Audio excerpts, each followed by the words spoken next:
Ini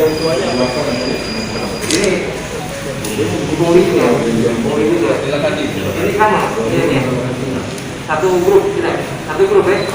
Mana yang dinilakan di mana? DWA berarti. Ini kelompok ini. Lain. Yang tadi yang terbuang yang ini yang sampai sidang siapa? Yang pernah dihukum.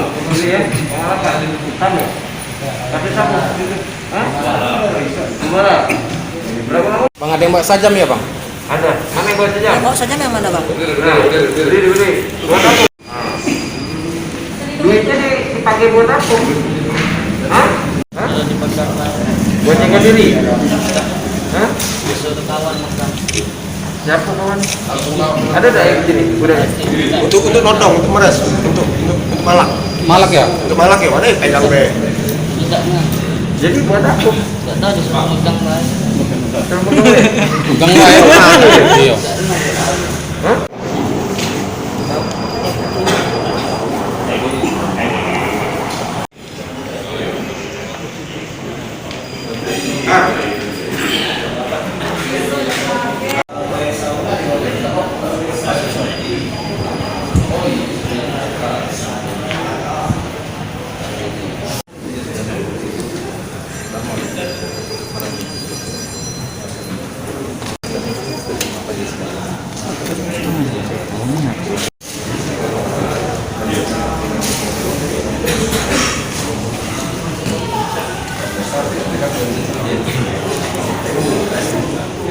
Kasus pemerasan yang akhir-akhir ini cukup maraknya terutama di jalur lintas ekonomi, ekonomi yang melintas di Kota Palembang khususnya dan di lintas Sumatera secara umum.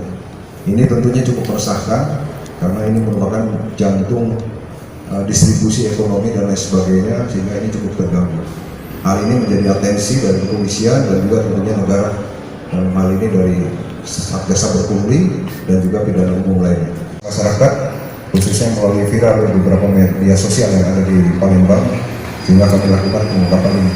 Ada 11 tersangka yang sudah kami tangkap dengan berbagai barang bukti, uang tunai dan juga senjata tajam. Oleh karenanya kami terapkan pasal 368 pemerasan KUHP dengan ancaman 9 tahun penjara dan juga undang-undang darurat dengan ancaman 12 tahun penjara. Jangan lupa subscribe, share, komen, dan like ya.